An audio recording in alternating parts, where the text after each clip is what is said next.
네, 한 주간의 정치권 핫 이슈를 속속들이 들여다보는 정치토론 왈가왈부 이용합니다. 오늘도 어김없이 토론을 펼쳐주실 분들이죠. 진성호, 진성준 그리고 최원식 전 의원 모셨습니다. 오늘도 대선 특집으로 진행하도록 하겠습니다. 자, 좀 쉬셨습니까? 아니요, 별로 더 바빴던 것 같은데요. 그래요? 저는 저 대통령 선거 끝나고 네. 오늘 오전까지 지역구 계속 돌면서 인사드렸어요. 감사하다고. 아니, 축하주 안 하시고요. 원래 술을 잘 못합니다만 그래요? 술 먹을 계제는 아니고 국민의 기대도 크고 정말로 잘해야 된다라고 하는 것이 있기 때문에 오히려 좀 자제하고 더 열심히 하겠다는 자세로 임하는 것이 좀 옳겠다 이렇게 생각합니다. 저 지역 주민들은 뭐라 그럽니까? 예, 우선 반가워들 하시더라고요. 반가워하고 잘된 일이다. 네. 정말 잘해달라, 잘해야 된다 이런 당부들을 많이 했습니다. 우리 최원식 전 의원님 얘기 좀 듣죠. 저는 뭐 인사도 드리고 네. 또 뭐 그 요새 중앙에서 또 저희 당이 뭐 격변적인 네. 상황이기 때문에 회의도 참여하고 그래도 또 후딱 보냈습니다. 고생했다 그러죠, 시민들이. 뭐 그런 말씀하시는데 저희가 오히려 미안해야죠. 아, 그래요?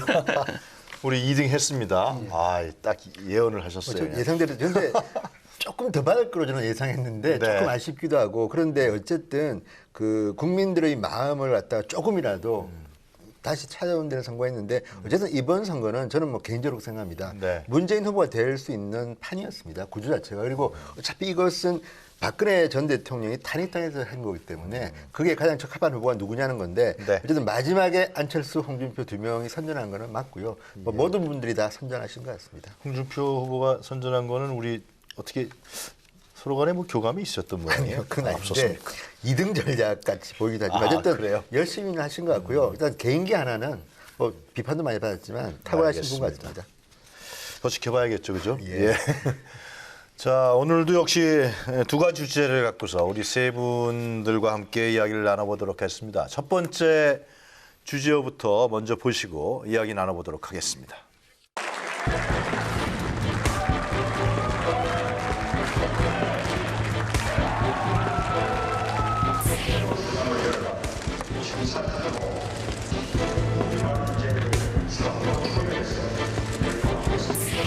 저는 오늘 대한민국 제19대 대통령으로서 새로운 대한민국을 향해 첫걸음을 내딛습니다.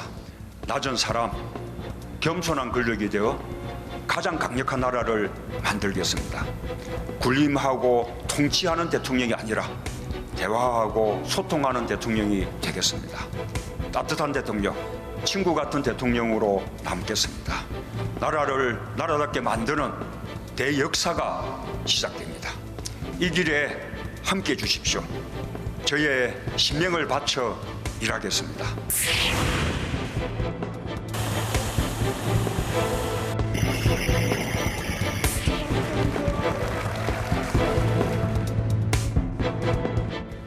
네, 왈가왈부 오늘의 첫 번째 주제는 국민의 새로운 선택. 막오는 문재인 정부입니다. 그리고 과제는 무엇인가? 자, 그 득표율이 41.1%였죠. 네. 이하고의 격차가 17%인가요? 그죠? 네, 그 정도 됐습니다. 네. 먼저 이러한 대선 결과의 의미에 대해서 한번 세 분의 말씀을 먼저 우리 진성준 전 의원께서 좀 얘기를 먼저 해주셔야 될 것 같아요. 네, 뭐 모두에도 그런 얘기가 나왔습니다만 이번 대통령 선거에서 우리 국민은 압도적으로 정권 교체를 요구했고 열망했다.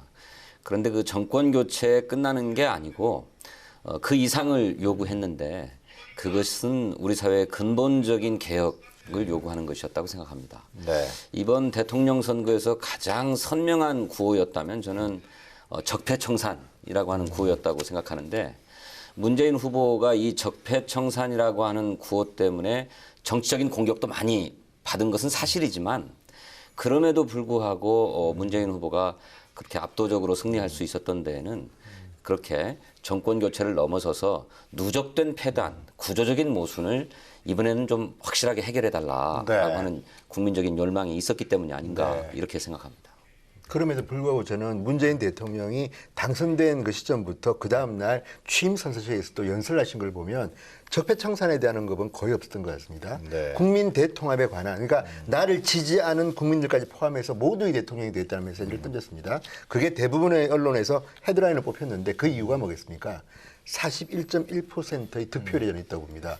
왜냐하면요, 이게 지금 상황이 10년 전, 9년 전 이명박 대통령이 당선될 때 좀 비슷합니다. 그때도 진보 정부 10년이 끝나고 이제 보수 정부로 이제 바뀌는 시기였는데 네. 그때 선거 결과를 보면 정동영 후보가 당시 민주당, 통합민주당의 정동영 후보가 26%입니다. 그렇습니다. 이명박 대통령이 49%입니다. 반올림하면. 그러니까 차이가 꽤 났고 거기에다가 이회창 후보가 있었습니다.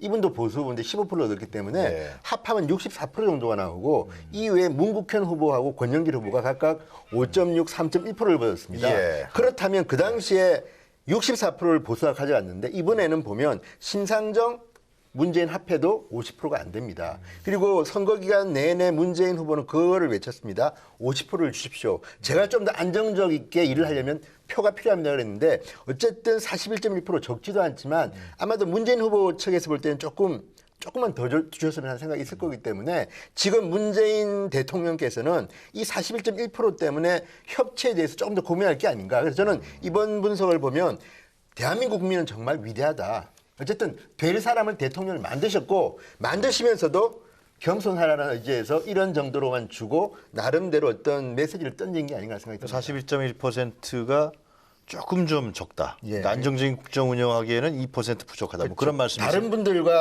알겠습니다. 협력하지 않으면 안 된다는 어떤 국민들의 명령? 최원식 전 의원도 같은 생각이십니까?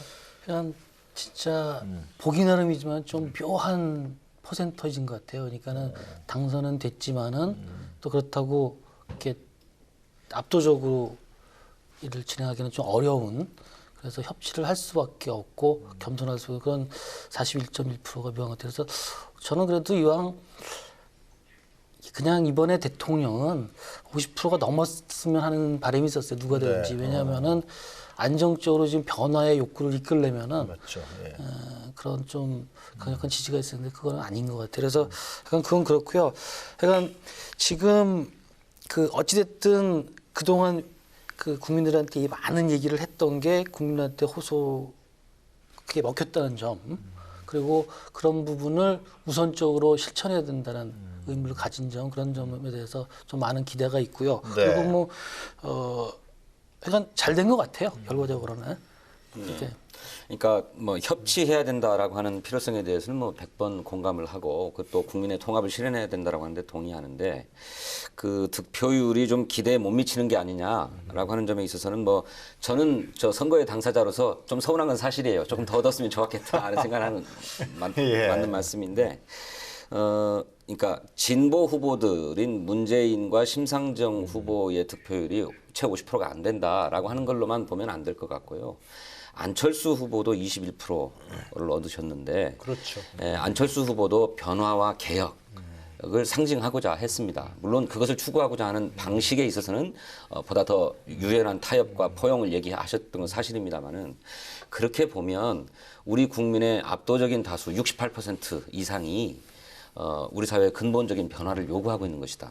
철저한 개혁을 요구하는 것인데 그거는 뭐 우리가 적폐라고 자꾸 얘기하지만 누적된 폐단을 얘기하는 것 아니겠습니까? 그건 100% 동의합니다. 이 문제는 게 중요한 것 같아요. 왜냐하면 그런 문재인 정부의 첫 번째 퍼스트 과제가 뭐냐 그걸 논의해야 될 문제이기 때문에. 저도 이제 진성준 의원 말에 동의하고요. 어쨌든 네. 간에 박근혜 대통령을 반면교사를 삼아서 뭔가 바꿔야겠다는 건 맞는데 중요한 아까 제가 말씀드리는 거는 그 방법론의 문제입니다. 저는 뭐 문재인 대통령이나 문재인 대통령 캠프에 있는 분들이나 애국심에 대해서는 전혀 의심하지 않습니다. 다만 그 방법이 뭐냐를 놓고는 생각이 다양할 수가 있지 않습니까? 그렇다면 지난 TV 토론에서 나왔지만 어떤 면은 뭐 유승민 의원하고 이승민 후보하고 문재인 후보가 똑같은 것도 있습니다. 어떤 경우는. 네. 그렇다 그러면 이런 것들에 대해서 나름대로 협치하고 같이 손잡고 하는 게 필요하지. 만약에 저는 보수 정치를 지지하지만 초기에는 저는 문재인 대통령이 하고 싶은 대로 좀 많이 도와줬으면 싶은 이유가 어쨌든 하고 싶은 걸 하고 난 뒤에 비판받는 것하고 아예 하지도 못하고 비판받는 건 다릅니다. 그런데 지금의 상황은 120석이 안 되는 의석으로서 무슨 일을 하겠습니까? 박근혜 대통령이나 이명박 대통령 같은 경우는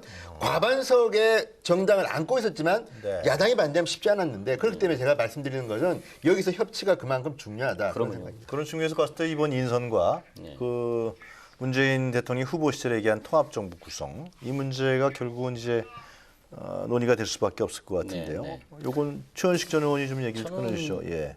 상당히 요새 이제 물론 맨 처음에 행보에 대해서는 신선한 감이 있지만은 그 협치란 면에 봐서는 좀 제대로 못하는 것 같아요. 아직 근데 내각 발표는 안 났는데. 내각 발표 안 났지만은 네. 제가 이전부터 주장을 했던 게 공개적으로 어느 정파든 네. 요구를 해서 그 정파에 같이 공동의 어떤 정치 과제를 이끌어내서 협약을 맺은 다음에 같이 공동 정부를 이끌어나가는 게 순서인데 네. 그게 아니라 지금 뭐 자꾸 이제 발언들이 이상하게 나오죠. 그런 모습은 안 보이고 뭐 그냥 빼먹기식으로 누구를 들어라 하는 모습들 또 뭐 동영길 의원 같은 경우는 안철수 없는 국민의당이랑 하겠다 뭐 이렇게 또 이상한 발언들이 그다음에 박영선 의원도 뭐 심상정, 유승민 발언 이렇게 나오고 네. 또 실질적으로는 어떤 정파가 아니라 개인으로만 보는 거로 가서는 제가 보기엔 그 실패하기 쉽지 않겠냐 나중에 제대로 못하지 않겠냐 이런 생각을 하고 있습니다. 그러니까 문재인 후보가 당선 직후에 야당을 방문했습니다. 이것도 뭐 사상 유례가 없는 일이라고 하는데 그것이 바로 야당의 협조를 구하고 또 협치를 하겠다라고 하는 의지를 보인 것이라고 저는 생각하는데요. 협치의 방식은 다양할 수 있죠. 뭐 공동 정부를 구성하거나 뭐 연정을 하거나 뭐 정책 협약과 뭐 이런 것들을 맺어서 공동으로 추진하거나 여러 가지 방식이 있을 수 있는데 그 수준은 정치 현실에 의해서 결정되는 거라고 봅니다. 그래서 문재인 대통령이 야당과 충분하게 대화하고 야당의 동의를 얻어서 국정을 추진하겠다라고 하는 자세는 되어 있는 것이다. 그런데 다만 이것을 어느 수준에까지 구현할 것인가. 우리 최원식 의원님 말씀은 아예 공동정부를 선언하고 정책에 합의할 수 있는 제 세력과 공동정부를 구성해라. 그것이 협치 아니냐 이렇게 말씀하시는데 그런 것일 수도 있지만 그렇지 않은 것일 수도 있는 거죠. 왜 꼭 공동정부나 연정을 해야만 그게 협치라고 보시는지 잘 모르겠어요. 그게 오만이라고 봅니다, 저는. 왜냐하면 지금 왜요? 120석에 아직 네임도 아니 그게 아니라 아니 지금은 이제 지금 말씀하시는 것처럼 신선한 면이 있어요. 뭐 예를 들어서 그 이물론 행진곡 부분이랄지 그다음에 네. 그런 부분이 이제 대통령 훈령으로 지침으로 바꿀 수가 있는데 검찰 개혁이랄지 아니면은 사드 문제 이런 거는 그게 동의를 얻어야 되거든요. 그러면 120석까지 되겠냐? 아니면은 180석까지 필요한 여건이 되는데 거기에 대한 지금 대비나 상상력이 없는 거죠. 냉엄한 현실인데 그게. 그리고 41%라는 게 저는 그분적으로 축하를 드리고 싶지만은 그 나머지 60%의 세력이 잔존하고 이게 어떻게 될지 모르기 때문에 그 부분에 대해서 물론 찾아가서 협조 구하는 거야 뭐 당연하죠. 그건 해야 되고 여태까지 안 해온 게 문제였지. 그리고 그런 새로운 모습도 저는 좋다고 보는데 문제는 이걸 뛰어넘는 과감한 방식들이 지금 나와야 될 득표나 아니면 제반 정치 구조가 그렇다는 거죠. 그런 거에 대해서 냉정하게 보시는 게 맞지 않냐. 지금 그 당장 하반기 국회 들어가서 개혁과제 같은 거 입법으로 제한되고 그때부터는 그다음에 뭐 세제 개편할 거 안 해요. 그죠? 추경 들어가고 세제 개편할 때 야당 협조를 못 끌어내면은 당장 그 안건으로도 못 올라가고 지체되거든요. 그런 거를 미리 상정하고 미리미리 대비를 하셔야 되는 게 맞지 않나 이렇게 생각합니다. 저는 이 생각은 듭니다. 지금 유승민 의원을 갖다가 뭐 경제부총리 또 심상정 의원을 뭐 노동부 장관이 이야기 나왔는데 이거는 문재인 대통령이 하신 말씀이 아닙니다. 박영선 의원이 어떤 라디오 프로그램에 나와서 진행자가 질문을 그렇게 한 겁니다. 유승민 의원 같은 경우는 경제부총리를 어떻습니까? 하니까 뭐 가능하지요. 또 하나는 박영선 의원은 지금 책임 있는 답변을 할 자리에 있는 분이 아닙니다. 저는 비주류죠. 그죠? 지금. 그리고 그러니까 이분은 뭐 예컨대 다른 당과의 어떤 뭐 이 협차라고 만들었던 조직의 뭐 그 대표 같은 분인데 이분은 정말 상식적인 말을 한 거고 그걸 갖다가 과잉해서 간 것일 뿐입니다. 오히려 저는 더 걱정되는 거는 추미애 대표와 지금 청와대 쪽과의 어떤 갈등이 좀 보입니다. 오늘 한겨레 기사 같은 걸 보면 상당히 갈등이 있는 것처럼 보이는데 그런 것들을 어떻게 돌파하느냐인데 저는 이런 것들은 상시 정권이 출범할 때 등장하는 갈등인데 그걸 갖다가 어떻게 돌파하느냐는 것이고 또 하나 저는 뭐 제 개인적인 생각이지만 초대 내각과 초대 청와대 멤버들은 문재인 대통령이 생각하는 사람으로 가는 게 맞다고 봅니다. 왜냐하면 아무리 협치를 하더라도 있잖아요. 경제가 지금 경제 일자리를 갖다가 1번 공약 아닙니까? 그다음에 뭐 외교안보가 지금 중요하고 한데 그런 라인은 제가 볼 때는 문재인 사람으로 초대는 가고 2기 3기에 가서는 그냥 뭐 협치할지 모르지만 왜 그 자리를 갖다가 문재인 대통령이 공약하겠는데 이 공약을 하는데 왜 다른 정당에 있는 분이 와서 장관직을 하나? 저는 이 문제는 책임을 지려면 저는 문재인의 사람이 하는 게 맞다고 보고 다만 이런 거는 있습니다.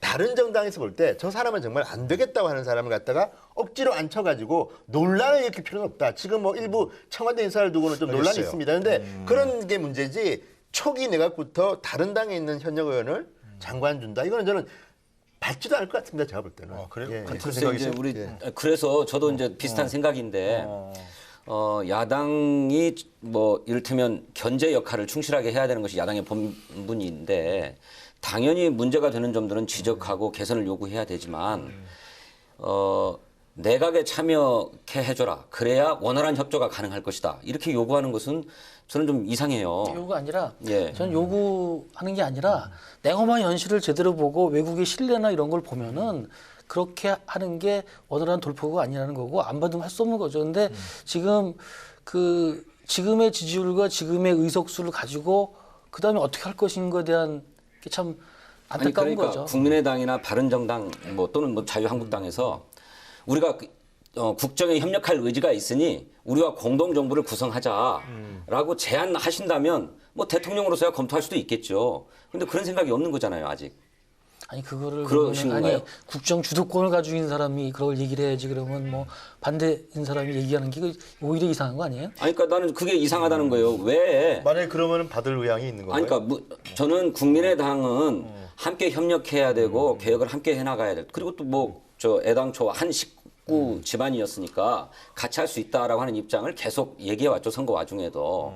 그런 것은 사실입니다만은 왜 문재인 대통령이 국민의 여망을 받들어서 바른 길로 가면 비록 야당이지만 협력하겠다라고 하는 말씀을 못 해주시고 아니 엄연한 현실임을 들어서 아니 저희는 협력할 거 협력하고 네, 비판할 거 네. 비판할 거 합니다. 네, 네. 그건 원칙이고. 그러면 되잖아요. 아니 예. 그건 원칙이에요. 근데 예. 그거를 제가 이제 어떤 국민의당은 사실은 저는 그 같이 하겠다는 걸 저는 반대하는 입장이 내부적으로. 네. 그런데 중요한 거는 우리 정치 발전을 위해서 그리고 지금의 여건 바로 9월 달에 문제가 생길 수가 있어요. 아니면은 바로 지금 이제 7월 달, 8월 달에 국회가 열렸을 때 사드 문제 같은 거 경우에 그거 어떻게 하실 거예요?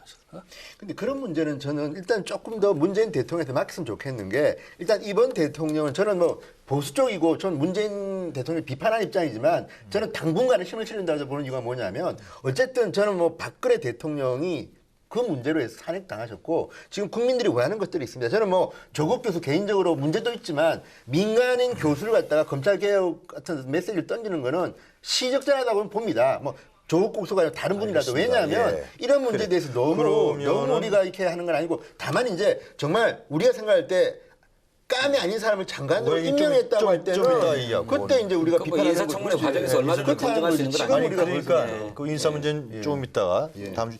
그러니까 이제 우리 진성호 전 의원 생각은 현재의 이게 문재인 대통령 정부가 일단은 뭐 통합 정부나 다른 당의 의원들이나 그런 내각을 구성할 필요 없이 그래도 가는 것이 맞다. 그것이 현재 그렇게 해도 국정 운영하는데 별 문제가 안 생긴다 그런 거죠. 그렇죠. 아니 근데 스타일 문제인데요. 저는 아니, 잠깐만 저 한마디만 더 할게요. 정리를 좀 너무 하려고. 너무 그러니까 저 칼 자르면 안 되고요. 쾌도하면 안 되고 첫날 다른 당을 찾아갔던 그 정신. 그러니까 누구를 임명할 때 양해를 구한다든지 또는 뭐 이런 사전 설명한다든지 이런 식으로 해서 협치를 하는 거지. 다른 당이 원하는 사람을 장관에 앉히는 식은 저는 반대입니다. 그건 반대다. 일단은 이 민주당 인사라든가 민주당 친화적 인사들이 내각 구성을 해서 운영하는 것이 맞다. 그럼 뭐 진성준 전 의원만 최원식 전 의원께서는 그렇게 하면 안 될 거다. 뭐 그런. 아니, 지금 정치 현실이 그렇지 못하다는 거죠. 그래서 쉽지 뭐 않을 거다. 아니 저는 저희는 원칙적으로 한 6개월은 허니문 기간이 이어야 된다라고 생각하고 있습니다. 그래서 6개월은 주실 예, 겁니까? 그거는 뭐 저는 개인적으로 그래야 된다고 생각하고 있어요. 근데 문제는 아마도 지금 우리 국민의당이 그런다고 해서 타당이 반드시 그럴 거냐 그건 또 아니거든요. 그래서 저희는 여유를 주지만은 하여간 다른 당이라도 잘 협조를 해가지고 하고 근본적으로 그런 이제 뭐 와서 얘기하는 거야 당연한 건데 그리고 자꾸 만나는 거는 근데 그걸 넘어서 하지 않으면은 지금 그리고 앞으로 이제 국회의원 알겠습니다. 3년이 있지 않습니까? 그래서 그런 걸 보면은 좀 근본적인 고민을 하셔야 되지 않을까 생각합니다. 이번에 그 청와대 인사 임종석 비서실장 네, 네. 그리고 조국 교수가 민정수석한 거, 또 문영찬 수석 그리고 이낙연 지사가 국무총리로 지명한 거. 이 문제는 어떻게 보세요? 저는 대체적으로 좋다고 봅니다. 근데 그래요? 이제 걱정은 뭐냐면은 조국 교수가 뛰어난 분은 맞습니다. 그런데 검찰 개혁은 사실 굉장한 디테일을 요구해요. 그러니까 예를 들어서 법률안을 어떤 걸 건드려야 될지, 그다음에 어떤 조정을 하고 미리 설득하고 그런 디테일에 대해서 지금 조국 교수가 저는 그런 거에 대한 경험은 부족하다고 봐요. 이 양반이 개혁 의지나 그래서 그런 부분들을 좀 보완하지 않으면은 실제로 개혁이 험난할 것 같다. 그래서 저희는 지지합니다. 그러니까 지금 검찰 개혁 해야 된다고 보고 저는 개인적으로 그래야 된다고 보는데, 근데 이 검찰 개혁의 크기나 이런 게 단순하지 않거든요. 그리고 이 개혁이라는 게 혁명보다 더 어려운 거기 때문에 상당한 법률적인 판단과 디테일 설득, 그리고 그다음에 법안을 만들더라도 하고 이 조정이 필요한데 그 부분에 대한 그 실무적인 게 없는 거죠. 저는 개인적으로 대학교 때는 아주 친한 후배이기도 하지만은 누구랑요? 조국 교수가 그래요? 근데 그런 부분에 대한 그 경험이 없는 편이라서 그 부분을 보완해야지 좀 제대로 될 것 같아요. 조국 교수가 민정수석이 되자마자 4시간 만에 김순환 검찰총장이 사표를 딱 던졌어요. 네. 그러니까 대통령이 검찰을 반드시 개혁하겠다라고 하는 의지를 확고하게 보여준 인사라고 생각합니다. 이제 말씀하신 대로 행정 경험이 없다라고 하는 점에서는 추진력에 문제가 있을 수 있는 것 아니냐라고 하는 우려, 뭐 충분히 가질 수 있는 우려라고 생각합니다만, 검찰 개혁을 어디 민정수석 혼자 해나가는 것이겠습니까? 그런 건 아닐 거고, 누구나 다 촛불 혁명 과정에서 검찰을 반드시 개혁해야 된다라고 하는 국민적 합의가 이루어진 만큼 검찰 개혁은 국민의 요구라고 보고, 그렇게 보면 우리 국민이 바라는 바를 정치권이 다 받들어서 검찰 개혁을 하겠다라고 하는 것이 저는 기본 동력이 되는 거라고 생각해요. 그 과정에서 발생하는 아주 디테일한 어떤 세부적인 조정, 이런 문제는 서로 중지를 모아가면 얼마든지 대안들을 마련할 수 있는 사안이 아닌가, 그렇게 생각합니다. 같다고 보세요? 예, 저는 조국 근데- 교수가 조국 수석이죠. 예. 조국 수석이 검찰 개혁을 확실하게 할 수 있다. 저는 민정수석이 검찰 개혁한다는 거는 저는 아니라고 봅니다. 무슨 말이냐면요. 이 청와대 민정수석이 하는 일은 그것보다 더 중요한 일이 많습니다. 그렇지만 최소한 검찰 개혁을 하는데 조력자가 될 수가 있습니다. 무슨 말씀이냐면요. 저는 문재인 대통령이 정말 검찰 개혁을 한다면 그 주역은 민정이 하면 안 됩니다. 아까 조국 교수는 그걸 알고 있는 것 같습니다. 기자가 질문하니까 수사지휘 안 하겠다는 거 아닙니까? 저는 이 검찰 개혁을 하는 거는 법무부 장관과 검찰총장입니다. 그렇기 때문에 저는 문재인 대통령이 어떤 분을 법무부 장관을 임명할지 중요한 거고, 다만 조국 교수는 민정수석으로서 도와주는 겁니다. 왜냐하면 청와대 참모가 무슨 개혁을 갖다 주도합니까? 그런데 그럼에도 불구하고 저는 조국 교수의 장점은 그겁니다. 우리끼리 한 식구기 때문에 검찰을 봐주고 하는 건 저도 없을 겁니다. 왜? 이분은 학자니까. 그리고 조국 교수는 로스쿨 교수입니다. 나름대로 법률 지식이 있는 분이기 때문에 저는 인사 자체는 뭐 좋다고, 다만 전 지금 최 전 의원 말씀에 동의하는 게, 조국 교수 저도 좀 뭐 간접적으로 알고 있는데 이분이 강단 있게 추진할 수 있을까 하는 걱정되는 게, 검찰 조직이요, 우리가 생각하는 것보다 훨씬 강한 조직입니다. 과거에 노무현 정부도 몇 번 시도했다가 강검실 장관 같은 분도 뭐 잘 못하지 않았습니까? 솔직히 말해서. 그렇다면 이 조직을 하려면 조국 교수 정도로도 저는 힘들지도 모르겠다. 법무부 장관을 누구를 임명하나? 그런데 법무부 장관 검찰총장 없어요? 검찰 출신에서 임명할 거 아니에요? 아니죠. 제가 지금 아니에요?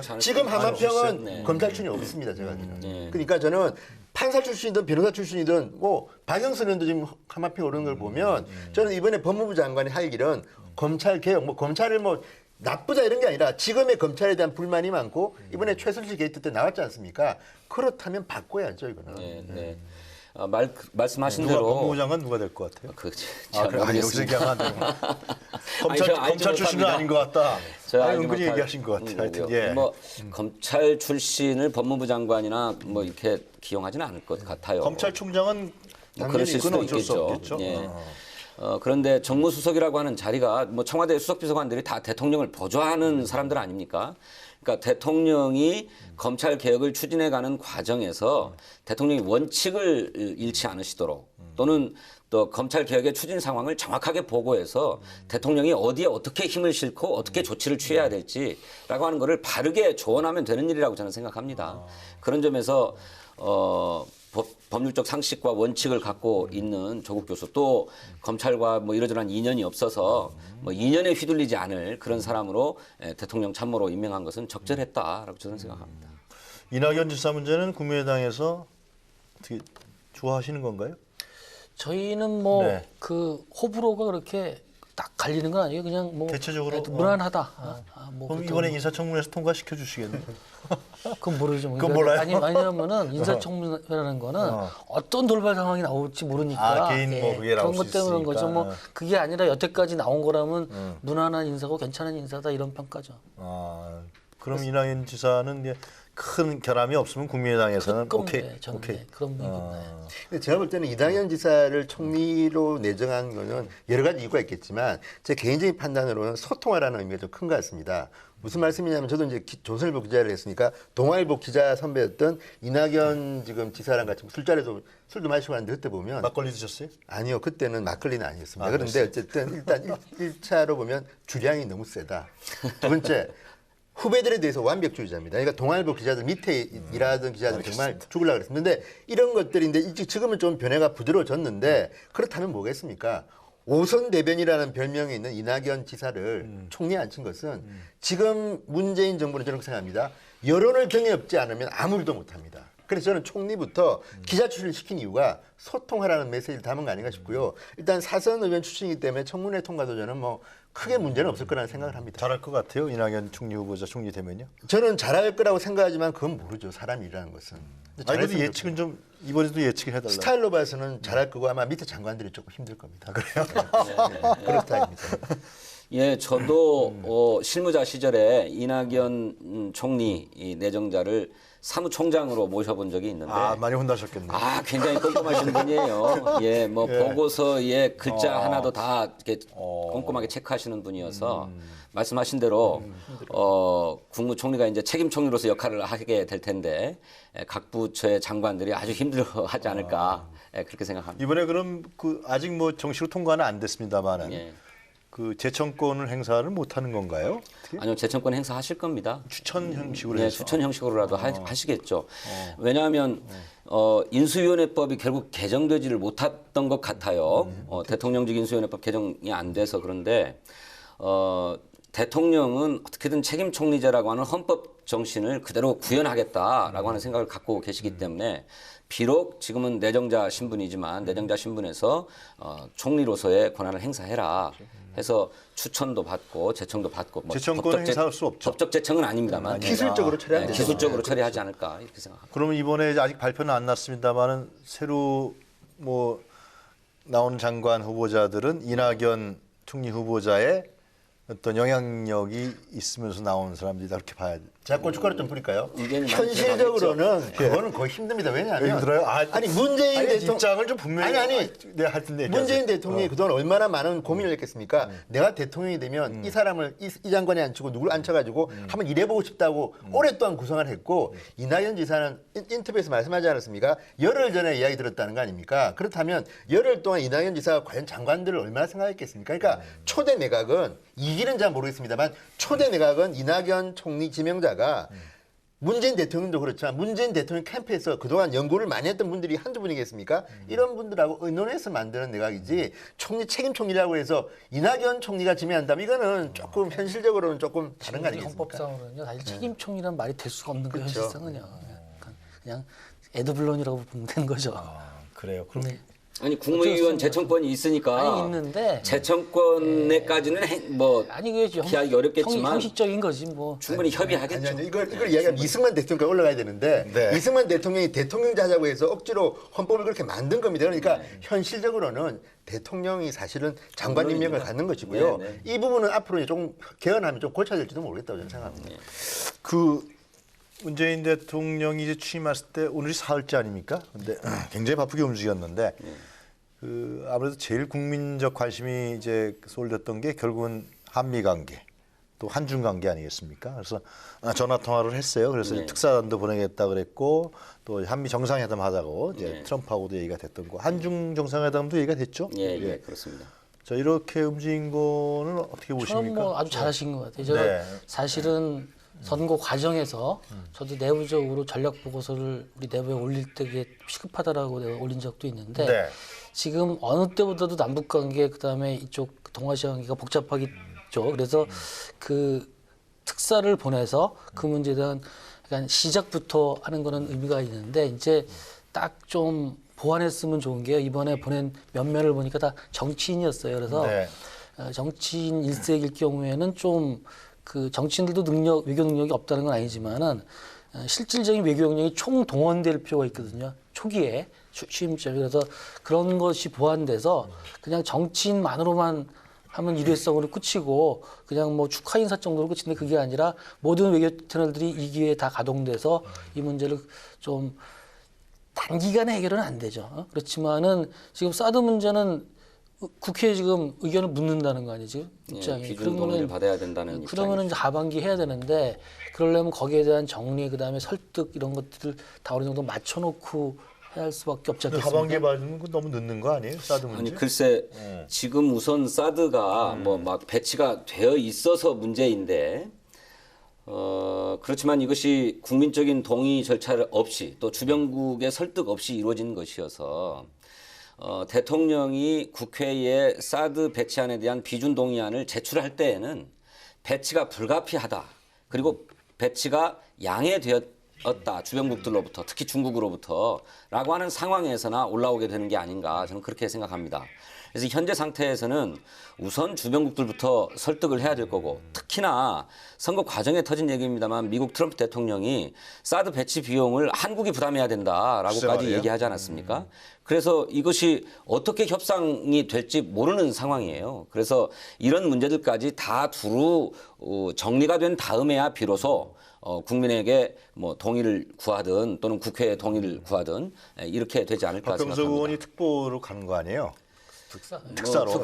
죄송합니다. 네, 예. 특사로. 대통령이 당선되고 나면 이렇게 시급한 외교 현안들을 해결하기 위해서 적어도 사대 강국 미중 일로. 근데 궁금한 게 가서 뭐라 그럴까요? 박병석 의원이 중국 가서 뭐 사드 문제 얘기해야 될 거 아니에요? 이미 진 의원 생각에 한중 정상 간의 통화에서도 나타났던 것처럼 사드에 대한 중국의 우려는 잘 알지만 이것 때문에 우리 기업들이 어려움을 당하거나 무역 보복 같은 거 있어서는 안 되겠다. 이거 빨리 처리해 달라라고 얘기하지 않았습니까?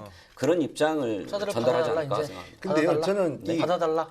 아니요, 그런 말씀은 아니죠. 내용도 그 내용이지만 뭔 저는 얘기는 무슨 얘기는 해야 될 거예요. 특사인데. 그러니까 중국의 우려는 잘 안다. 그래서 중국의 우려를 해소하도록 노력할 테니 사드 배치의 문제는 우리 주권에 관한 문제이고 그건 우리 안보상의 필요에 의해서 필요하다면 할 수도 있는 것이고 그에 따른 중국의 안보 우려에 대해서는 잘 알고 있다. 그 안보 우려를 해소할 수 있는 방안을 찾자라고 제안할 수 있겠죠. 다만 이 사드 배치 문제를 가지고 중국이 한국에 대해서 무역 보복을 하고 있는 것은 바람직하지 않다. 이건 철회해달라라고 요구하지 않을까 싶습니다. 지금 뭐 진 전 의원이 말씀하신 거를 저는 감동받은 게 그겁니다. 윤영찬 신임 이제 뭐 소통수석인가 뭐 이름을 바꿨는데 국민소통수석. 국민소통수석이 기자들 앞에 나와가지고 굉장히 자세하게 이야기를 했습니다. 설명을 했습니다. 그래서 저는 그 문재인 대통령의 지금까지의 모습 중에서 콘텐츠는 별도로 하고 스타일만 볼 때는 저는 굉장히 신선했다고 보는 이유가 사실 이게 당연한 겁니다. 대통령이라는 분들은 대통령이라는 분은 참모들하고 뭐 커피도 마시고 뭐 하는 게 당연한 건데 그동안 우리 국민들이 그 모습을 못 봤기 때문에 그런데 이 외교도 좀 마찬가지라고 보는 게 사드 문제. 집에서 비와 폰으로 전화할 때 그거 보셨습니까? 사드 문제지만 아베 총리하고 통화했을 때 뭐라고 했습니까?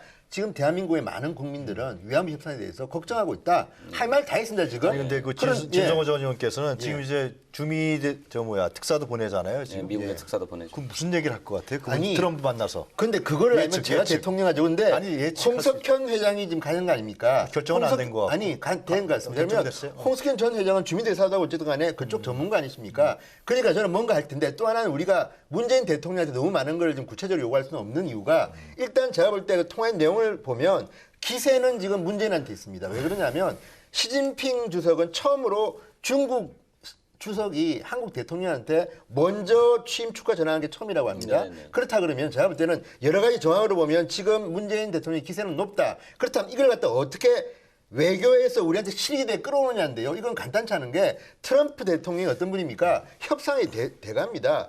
얼마 전에도 보면 뭐 그 돈 문제도 꺼낸 거는 다 뭐 뭔가를 얻기 위한 거기 때문에 이거는 우리가 이 자리에서 간단하게 말할 게 아니라 나름대로 고민하고 그분들이 해야 되는 거 아니겠습니까? 최현수 전 의원께서 만약에 팁을 주신다 그러면은 미국과 중국 간에 있어서의 사드 배치 문제 이게 좀 다른 어떤 정책 방향이라는 게 좀 나와야 되지 않겠습니까? 이제 저는 제 생각에는 선거 시절에 나왔던 부분 갖고는 글쎄 효용이 있을까 생각드는데 어떤 생각이 드세요? 그래서 저는 약간 우려했던 게 이제는 현실적으로 가야 됩니다. 그래서 사드 배치에 대해서 뭐 여러 가지 국권 얘기 있지만은 중국을 설득하고 그리고 그 비용 문제는 좀 우리 그 소파나 이런 걸 들어서 거부를 하는 그런 이전에 한 것 중에서도 상당히 완화시키는 현실론으로 가는 게 맞다라고 봅니다. 그래서 그 부분은 좀 그 이전에 그 공약에 이전에 했던 스탠스에 얽매이지 마시고 과감히 국익을 위해서 유연성을 갖는 게 현실적이라고 봅니다. 근데 나는 그 부분에 대해서는 우리 정치권이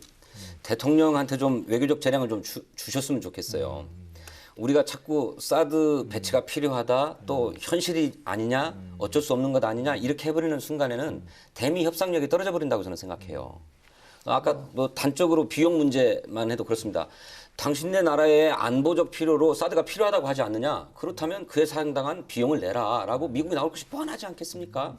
그렇기 때문에 오히려 좀 그런 얘기를 좀 자제하고 대통령이 충분히 협상할 수 있도록 좀 경우에 따라서는 처리할 수도 있다는 정도의 입장으로 좀 해줘야 협상력이 생기는 게 아닌가 저는 그렇게 지금 생각해요. 국민의당하고 우려하는 게- 자유한국당은 지금 거부한 것 같은데요. 그러니까 비준을 갖다가 이제 요청했는데 국회에 비준을 사드 문제에 대해서 비준을 요청한 데 대해서 자유한국당과 국민의당은 국회에서 비준이 안 비준할 된다고 필요가 없다고 그렇게 이야기했기 때문에 이거는 논쟁이 될 가능성이 좀 높다고 보고요. 근데 이 문제에 대해서는 저는 트럼프의 그 돈 요구는 사실 말은 안 되는 겁니다. 그러니까 이거는 알겠습니다. 예. 외교력으로 뭐 처리하면 되는 거고, 근데 사드 배치 문제는 제가 봐도 좀 갈등의 소지가 될 확률이 좀 있는 것 같습니다. 그러니까 제가 우려하는 거는 오히려 지금 야당보다도 기존의 그 공약을 믿었던 지지층이나 그런 쪽의 얘기가 많이 나올 수 있는데 그것도 오히려 과감하게 떨치고선 국익으로 하는 그런 유연성이 필요하다는 거예요. 그러니까 그런데 진성준 전 의원께서는 대통령에게 좀 여질 좀 달라 너무 외교적 어차피 트럼프는 이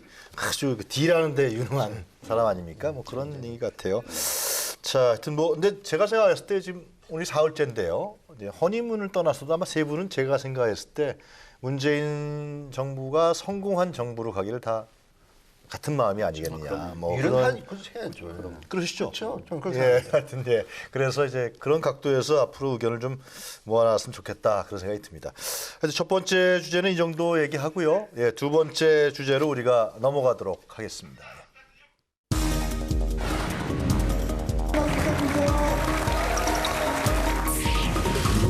정부는 수용하고 자유한국당 복원하는데 거기에 만족하는 걸로 그렇게 하겠습니다. 연화의 열망에 부응하기에는 많이 부족했습니다. 대한민국이 새로운 대통령과 함께 미래로 나가기를 희망합니다. 저에게는 힘들고 때로는 외로운 선거였습니다. 많은 분들이 따뜻한 말씀과 손길 잊지 않고 더 좋은 정치로 보답하겠습니다. 저와 정의당 실망하지 않겠습니다. 지금부터 다시 시작하겠습니다. 국민들이 믿고 맡길 수 있는 든든한 수권 정당으로 도약해 가겠습니다. 이걸로 할 수 없습니다.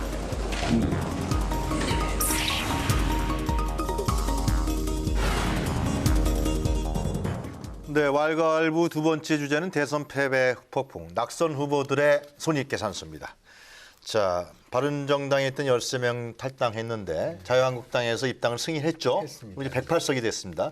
그런데 또 김진태 의원이 바로 어떻게 그럴 수가 있느냐 바로 또 치고 나왔어요. 예. 예, 근데 또 어떻게 봐야 됩니까? 이 이거? 문제는 네. 재밌는 게 그겁니다. 일단 홍준표 후보 당시 이제 후보 때 이걸 갖다가 했는데 그걸 네. 갖다가 정우택 원내대표 지금 어쨌든 간에 당대표가 없기 때문에 원내대표가 네. 사실상 비대위원장 격인데 이분이 그렇죠. 아니다 제 논의가 있다 그랬습니다. 그런데 본인이 회의를 열어가지고 통과시켰습니다. 이게 뭐겠습니까? 홍준표가 한 게 아니라 정우택이 한 겁니다. 이거는. 무슨 말이냐면요. 지금 13명을 받고 또 친박 의원들의 징계를 푼 사람은 그렇죠. 주체가 나다는 겁니다. 그러니까 저는 볼 때 정우택 의원이 나름대로 과거에는 대통령 후보로도 거론됐던 분이기 때문에 차기 당권에 대한 생각이 있다고 봅니다. 그렇기 때문에 홍준표가 아니라 내 손으로 이걸 했다는 걸 통해서 13명 플러스 친박들의 어떤 지지를 갖다 얻고 싶다는 희망이 있는 걸로 아니 보이고. 근데 그건 그런데 한 달 뒤에 전당대회죠. 그거는 알 수가 없죠. 시기는 안 정했는데 6월 아마도 한 달 내지 두 달 뒤에 전당대회 때 어떻게 될 것 같아요? 홍준표 그 대통령 대선 후보도 나오지 않겠어요? 친박 세력도 있을 테고. 그렇죠. 지금 정우택 원내대표도 친박이라면 친박이지만 색깔이 좀 옅은 친박이고요. 홍문종 의원 같은 친박 색깔이 강한 분도 지금 출마 의사를 밝히고 있고 뭐 기자들이 쓴 걸 보면 뭐 나경원, 안상수 등등이 거론되고 있습니다. 그런데 홍준표 후보 같은 경우는 일단 자기가 직접 말했습니다. 세상이 나를 필요로 할 때 나오겠다 그랬습니다. 그 나오겠다는 얘기네요. 100% 나온다고 저는 봅니다. 그렇기 때문에 한 달지 두 달지 넣을지 모르지만 홍준표 지사 성격상 아마도 나올 것이다. 뭐 그런 생각이 드네요. 어떻게 보세요? 지금 자유한국당의 이런 상황에 대해서. 글쎄 저는 잘 모르겠는데 네. 이제 지금 우려되는 게 이번 대선 때 사실은 자유한국당이 이걸 계기로 해서 탄핵 이후에 좀 건전한 모습으로 물론 이제 뭐 다른 타당이라서 제가 이런 말씀드리는 것도 그렇지만 하는데 자꾸 어떤 친박, 비박 이런 게임으로 가면서 좀 건전한 모습으로 태어나는 그런 경쟁이 아니라 이 구태 정치의 반복이라는 면에서는 좀 아쉬운 것 같아요. 그래서 실제로 저는 우리나라도 보수도 건강해야 되기 때문에 탄핵이라는 걸 기점으로 물론 국민들이 어떻게 반응하냐를 떠나서 진짜 정치인으로서는 또 자기 소신도 있어야 되지만 그래서 그런 분위기로 좀 경쟁을 해서 나와야지 이 비전이 있는데 그렇지 않았고 또 그래서 좀 지금도 그런 모습이 또 엿보이는 것 같아서 그게 아쉬운 거죠. 집권 여당 입장에서 어떠세요? 글쎄요. 그러니까 이번에 홍준표 후보의 개인기에 힘입어서 상당한 지지층 복원에는 성공했다고 생각합니다. 24%의 지지를 얻었으니까요. 그러면 뭐 자유한국당으로서는 이번 대통령 선거를 나름으로 잘 치른 거다라고 평가할 수 있겠죠. 그런데 그 뒤의 행보가 이제 그럼에도 불구하고 우리가 결국 정권을 내주었으니 뼈를 깎는 어떤 혁신으로 우리 거듭나자라고 하는 각오와 결의 같은 것이 필요할 텐데 그렇지를 않고 얼마 전에 탈당했던 사람들을 또 그냥 받아들여요. 그리고 저 대통령 탄핵에 책임이 있다고 했던 친박 핵심들을 당원권 정지를 시켰다가 다시 그냥 슬그머니 풀어줘 버렸단 말이에요. 저는 이것이 자유한국당의 굴레가 될 거다. 홍준표 후보도 대선 직후였습니까? 자유한국당은 이념이 없는 정당이다. 그래서 패배했다 이런 얘기를 하더라고요. 네. 뭐 저는 홍준표 후보의 진단에 다 동의하지 않습니다만 자유한국당이 보수 정당으로서의 이념적 좌표와 지표를 분명하게 하고 그것에 입각해서 사람을 받거나 뭐 내치거나 해야 될 텐데 그러지 않고 우선 세를 규합하는 게 필요하다. 또 저 정우택 원내대표 같은 경우에는 내가 당권에 도전해야 되니 두루 좀 지지 세력들을 확보하자는 차원에서 그렇게 한 것 같아요. 이것이 정말로 정치적 선입 계산에 의해서 정당 조직이라고 하는 것이나 이런 것이 운영되고 있으니 이거 아주 실망스러운 것이다. 저는 그렇게 생각합니다. 저는 이제 두 분의 말씀에 일부 공감하는 게 지금 자유한국당의 문제는 뭐냐면 단순히 대통령 선거에서 패배했다는 문제만 있는 게 아니라 박근혜 대통령이 탄핵당한 정당입니다. 그렇다면 두 가지 숙제를 갖다 함께 해야 되는데 제가 이제 뭐 꽤 됐죠. 이제 토니 블레어가 노동당 당수가 돼서 총리가 되는 그 과정에 런던에 연수가 있었는데 그때 1년 동안 있어서 보니까 노동당이 거의 20년 동안 집권을 못하고 거의 망했습니다. 그때 살아나는 방법이 뭐냐면 새파란 젊은 토니 블레어가 당권을 잡고 그다음에 뭐 하냐면 대처의 손자, 대처의 아들이라는 욕을 들으면서 이 사회주의를 또 포기하고 자본주의식으로 갑니다. 개혁을 하는데 그래서 그다음에 토니 블레어가 장기 집권을 합니다. 마찬가지로 지금 저는 자유한국당이 필요한 거는 지금 당내의 어떤 갈등, 당권 경쟁이 아니라 외부에서 필요하면 젊은 사람, 나이 많은 사람 관계없이 외부에서 수입하고 리더를 지금은 보수 재건을 위한 프로그램을 갖다가 가야 될 때인데 저도 이런 식의 당권 경쟁이 바람직한가 여기에 대해서는 두 분 의원 말씀에 공감하는 바가 좀 있습니다. 그런데 어쨌든 그럼에도 불구하고 현실적으로 108석, 107석 정도 된 108석. 제1야당이 된 겁니다. 그러니까 저는 이 세력의 또 앞으로의 행진도 못하는 것 또한 정우택 원내대표가 될지 홍준표 후보가 될지 모르지만 그런 말은 하기가 좀 그렇습니다. 그런데 방송의 공정성상 그런데 누가 되든 간에 또 김진태 의원도 나오지 않겠어요? 근데 그분이 될 확률은 저는 별로 없는 거야. 그런데 누가 되든 간에 제가 볼 때는 아마도 그분이 되면 개혁을 하지 않겠습니까? 그런데 그 개혁이 국민으로부터 홍을 받는지는 그때 가봐야겠습니다. 아, 그래요? 예. 자, 국민의당 얘기 좀 하죠. 네. 바른정당하고 합칩니까? 그런 논의가 많이 일어나고 있죠. 네. 근데 왜냐하면은 사실은 그 대선 가운데서 저희가 패인 중에서 자강론에 너무 기댔다. 그러니까 저희가 조직력이나 경험이 열세한 상태에서는 계속 외연을 확장하는 정책을 해야 되는데 바른정당까지는 상당히 유사한 면도 많고 경제는 특히 뭐 거의 뭐 우리랑 큰 차이 없고 안보에서는 우리보다 약간 더 보수적이지만은 네. 그래서 그런 면에서 협치를 하든 뭐 하든 그 도중에 그런 이 논의가 있었습니다. 그래서 그런 걸 왜 안 하냐 이랬는데 안철수 후보 전략 조율을 그걸 안 받아들였는데 네. 끝나고 나선도 거기에 대한 아쉬움이나 그리고 그런 게 서로를 위해서 필요하겠다 그래서 지금 광범위하게 그런 논의가 있는 게 맞습니다. 아, 그래요? 안철수 후보도 그러면 그건 받아들이는 안철수 후보도 같이 한다? 어느 정도 지금 그래요? 수용하는 거로 저는 듣고 어떻게 보십니까? 진청민 기자. 한편에 민주당하고 뭐 통합을 하자거나 또 아까 말씀하신 연정을 하자거나 하는 그런 논의는 전혀 없는 건가요? 전혀는 아닌데요. 예. 조금 있어요? 일부인데 그것을 저도 뭐 누구는 그런 생각이 좀 있대더라. 뭐 아니면 뭐 만나고 있대더라 소문이 있습니다. 저도 그렇다고 확인할 수도 없지 않습니까? 근데 그런 게 전면화되기는 어려운. 왜냐하면 저희야 아시다시피 뭐 그 패권에 반대하고 그리고 어떤 계속 진영 논리에 반대해서 나왔기 때문에 그것에 대한 골이 좀 깊은 편이죠. 그래서 그것 쉽지 않을 것 민주당하고 같습니다. 같이 하기는 쉽지 그럼 이제 않다. 다수의 의견은 바른정당과의 통합이든지 뭐 이런 연대든지 이런 걸 모색해서 이른바 좌우 양극단을 배제한 제3의 길을 가겠다 이런 것이 압도적인 의견이다 이런 말씀이시죠. 선거 때 많이 제가 들어본 얘기인데. 보기엔 예, 뭐 바른정당으로서는 또는 국민의당으로서는 그런 활로를 모색해 나갈 수 있다고 생각합니다. 그런데 이제 그게 우리 국민의당은 확고한 정치적 기반을 가지고 있지요. 물론 이번 대선 결과가 이제 또 좀 그거를 흔드는 측면이 있습니다만 어쨌든 호남을 중심으로 한 지지 기반이 있는 거잖아요. 현역 국회의원들이 거기 포진해 있고 그에 비해서 바른정당은 특별한 정치적 기반이 없는 상태 아닙니까? 이번에 이제 6.8%였나요? 6.7%. 네네네. 지지를 얻었습니다만 그게 뭐 국민의당처럼 전국적으로 고른 지지라고도 할 수도 없고 또 특정 지역을 배타적으로 뭐 이렇게 장악했다라고 볼 수도 없는 것이어서 네. 이를테면 합쳐서 시너지가 발생할 수 있을 건가 하는 우려가 저는 있습니다. 저는 개인적으로는 이 모든 논의는 문재인 정부의 성공 실패에 따라서 저른다고 봅니다. 왜냐하면 총선이 3년 남았습니다. 그러니까 뭐냐면 국민의당 의원들도 지금 불안한 분도 있고 또 어떤 분은 아니다. 열심히 하자는 분도 있는데 예. 이런 분들이 생각할 때 당장 내년에 총선이 있다 그러면 아마도 굉장히 이합 집산이 빠르게 시작될 텐데 지금은 지켜보는 겁니다. 왜냐하면 본인이 정치를 어떻게 할 거냐가 앞으로 3년 뒤인데 미리 움직이기는 대단히 어렵고 다만 이런 건 있습니다.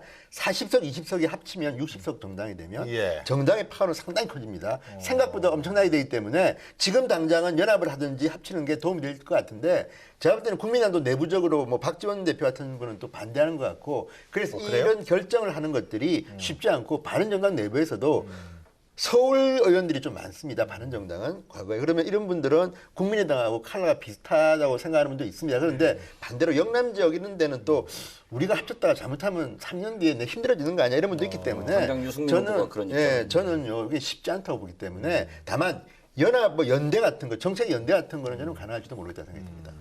현실적으로 불가능하다. 예, 저는 그렇게 봅니다. 네. 근데 이제 변수는 있어요. 말씀하신 대로 총선이 코앞이라면 그런 정계 개편이나 이합 집산이 가능할 수 있긴 한데 당장에 내년에 있을 지방선거가 또 하나의 지표가 되거든요. 근데 제 주요 정당의 입장에서는 지방선거를 그냥 흘려보낼 수 없잖아요. 예. 어떻게든 정치적 교두보를 마련해야 되고 지지 기반을 확인해야 되는데 이 지금 대통령 선거 막 끝난 이런 상황에서 네. 이를테면 군소 정당의 입장에서는 이런 구도로 지방선거를 치를 수 있겠느냐 하는 우려가 또 현실적으로 있다고 생각해요. 알겠습니다. 그렇기 때문에 그런 논의가 튀어나오는 거라고 근데 생각합니다. 원래 오늘도 진성준 전님께서 국민의당에서 당에 대해서 굉장히 우호적으로 많이 말씀하십니다. 뭐 그렇습니까? 그렇게 보입니까? 전혀 뭐 비판도 안 하고 아주 이제 팁도 주시고 원래 그러는 거. 12월 달에 대선이 있었다면 내년 6월 선거는 아마 그 힘을 탄 선거가 되는데 네. 1년 텀이기 때문에 아마 문재인 정권에 대한 나름대로의 평가의 선거가 됩니다. 잘 되면은 되고 저도 그렇게 생각합니다. 아니면 그 텀이기 때문에 그래서 뭐 아까 말씀하신 게 동의하는데 이제 저는 그렇게 생각합니다. 지금 이번 대선에서 저희가 원래 목적으로 했던 거는 그러니까 이거는 이제 그 심상정, 유승민, 안철수 다 하는데 좀 중도적이고 그 진영 논리에 갇힌 거대 정당 이런 네. 구조를 저희는 뚫어내려고 했는데 가다 보니까는 다시 또 이게 복원이 된 거예요. 서로가. 그래서 예상보다도 유승민, 심상정이 낮게 나왔고 네. 저희는 뭐 꽉 막혀서 저희는 뭐 여러 가지 잘못한 것도 있지만 그래서 됐는데 그럼에도 이 실험은 계속 될 수 있고 저희는 이게 가능성이 있다고 보거든요. 그렇기 때문에 오히려 올 하반기 전국이 네. 특히 이제 지금 정권을 잡으신 더불어민주당과 그 양대 극단에선 그 자유한국당이 어떻게 현명하게 큰 현안을 푸냐 못 푸냐. 네. 저희는 캐스팅 보트는 가지고 있지만은 오히려 두 정당이 네. 어떤 대치 국면을 만들어내냐 협종면에 여기에 따라 달라지거든요. 그래서 그런 부분을 잘 하셔야지 다음에 양대 정당이 되죠. 그렇지 않으면 다시 또 저희가 기회가 생기는 거죠. 오늘은 하여튼 주로 다른 당에 대한 우려와 팁들이 많으신 것 같아요. 근데 이제 예. 국민의당은 또 국민의당이고 뭐 안철수 의원 전 의원 이야기를 하면 그좀 이따가 지금 뭐 국민의당 나와서 짧게 한마디면 예. 어쨌든 안철수 후보는 지금 낙선 인사를 이제 다닌다는 겁니다. 지금 그렇다면 어쨌든 다음을 준비하시는 것 같고 홍준표 후보는 지금 미국으로 한 달 동안 갔습니다. 그러니까 무슨 말이냐면 마음은 홍준표가 편하다. 안철수는 조금 불안하다. 알겠습니다. 이런 것들을 보면 국민의당도 안철수 후보의 거치와도 앞으로 당 운명도 좀 왔다 가지 않나 이런 생각이 그거는 우리 듭니다. 세 분이 준비하신 사진 한 컷 보고요. 제가 돌아가면서 좀 여쭤보려고 그랬어요. 낙선 후보에 대해서 어떻게 생각하시냐 여쭤보려고 그랬는데 문재인 대통령 얘기는 오늘 많이 했으니까 하여튼. 자, 그럼 우리 오늘도 역시 세 분이 준비하신 사진 한 컷을 먼저 보도록 하겠습니다. 진성호 전 의원의 준비하신 사진 한 컷. 궁금하네요. 오늘 뭐 하셨을지. 예, 저거는 이제 좀 뭔가요? 제가 사실은 문재인 대통령에도 조금 감동을 했던 저 부분인데요. 네. 금성 힐스빌이라고 이제 홍은동에 있는 서대문구 홍은동에 있는 네. 빌라입니다. 저기에 문재인 부부가 1년 정도 사셨던 것 같습니다. 그런데 저게 지금 국토부에 보면 한 2억 8,500만 원 정도로 지금 공시지가 나와 있고 실제로 지금 거래는 한 3억 2천, 예. 3억 3천에 거래되는데 25평 빌라가 서울 서대문구에서 저 정도 가격이 찾기가 사실 힘듭니다. 그래서 저는 저기서 나오면서 이제 주민들하고 악수하는 걸 보면서 아 정말 문재인 대통령이 저기 살았단 말이야. 깜짝 놀랐습니다. 그래서 저 부분은 어쨌든 우리가 너무나 당연한 것들을 그동안에 몰랐던 건데 과거에는 고급 주택에 사셨던 대통령들이 많았습니다. 그런데 문재인 대통령은 정말 저는 깜짝 놀라게 3억 원짜리 빌라에 알겠습니다. 1년 동안 살았다. 그래서 저는 저런 걸 보고 저 부분은 어쨌든 참 바뀌었구나. 서민 대통령이구나 생각을 좀 했습니다. 저걸 보고. 그 대선 선거 기간에는 잘 모르셨어요? 선거 기간에 저는 저걸 제가 물어봤거든요. 왜 그럼 저런 거를 캠페인 하지 않냐 그랬더니 주민들이 불편할까 봐 그랬다고 막 그쪽 그랬어요? 분이 그래야 되고 그러니까 저걸 보면 저게 사실은 대통령이 된 뒤에 화제가 됐던 건데 뭐 얼마냐 그래서 뭐 알겠습니다. 보니까 한 채가 나왔다고 또 주변에 근데 저런 거는 상당히 보기 좋은 모습으로 저는 봅니다. 알겠습니다. 진성준 전 의원이 흐뭇하게 쳐다보시는 것 같아요. 오늘 너무 좋은 말씀 많이 해주셔가지고 정말 네. 진성준 전 의원 준비하는 것. 적겠어요.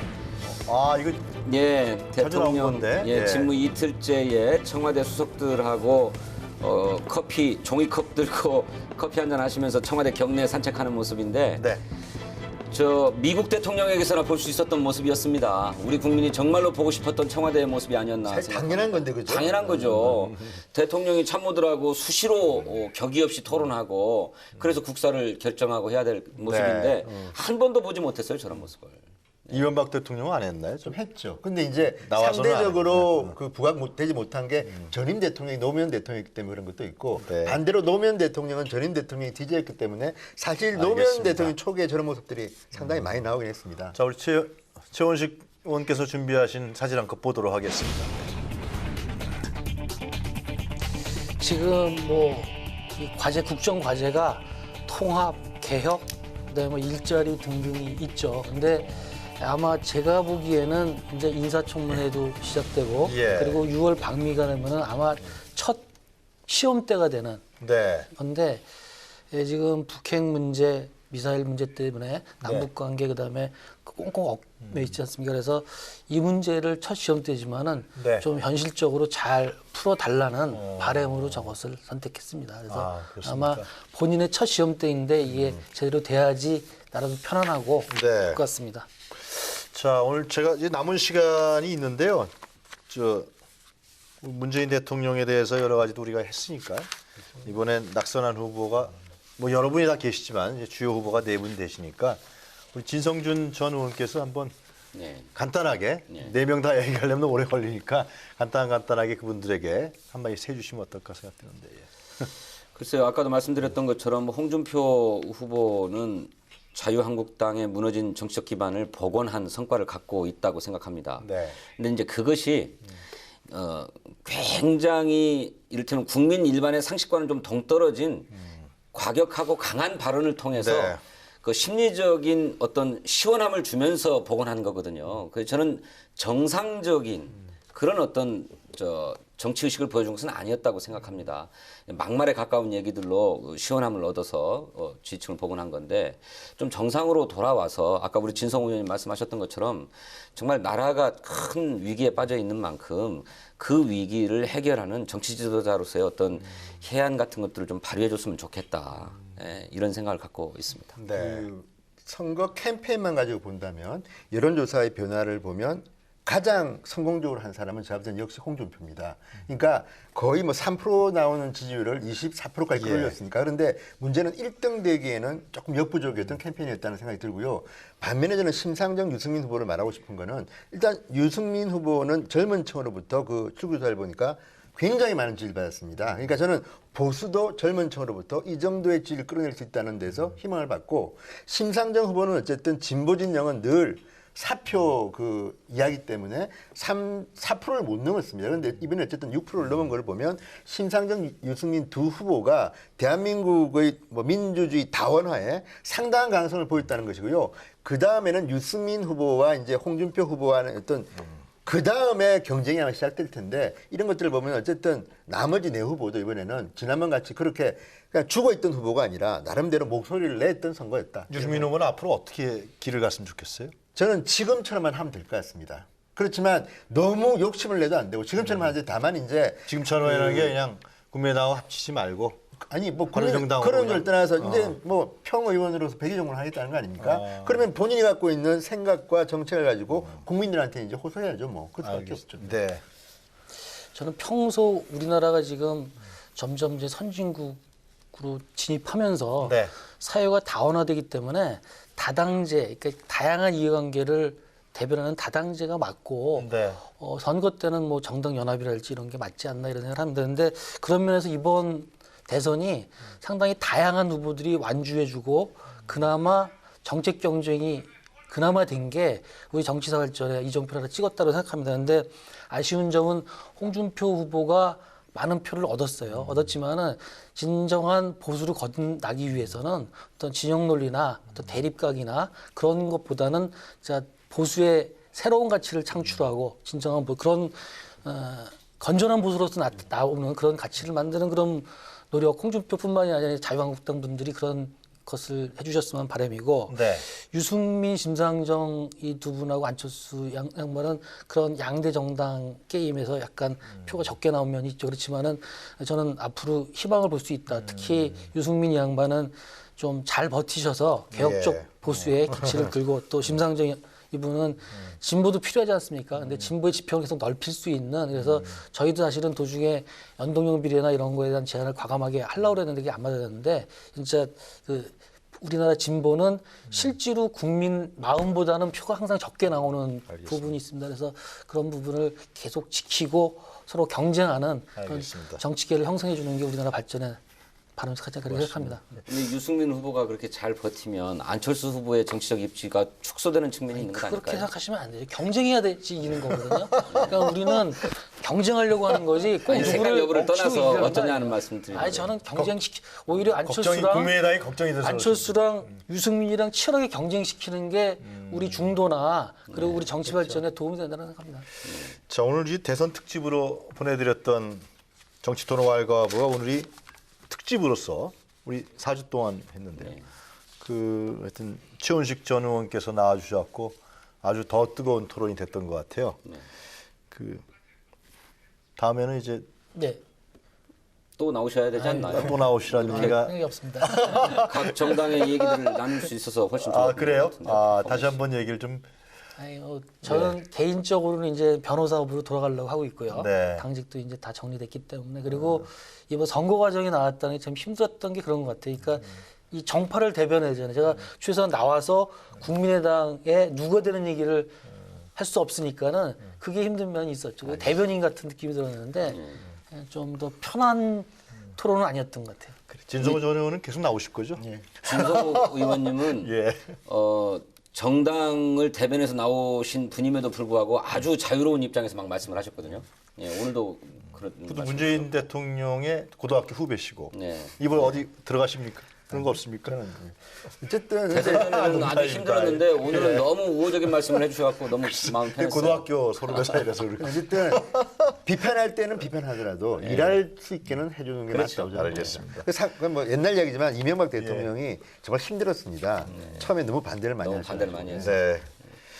자, 하여튼 오늘 또 끝마칠 시간이 됐네요. 하여튼 네. 세 분 오늘 너무 고맙고요. 하여튼 감사했습니다.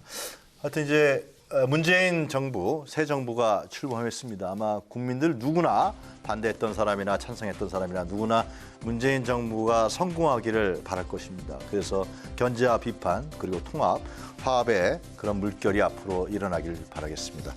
자, 정치토론 왈가왈부 오늘 이 시간 마치겠습니다. 저희는 다음 주 금요일 이 시간에 다시 찾아뵙겠습니다. 감사합니다.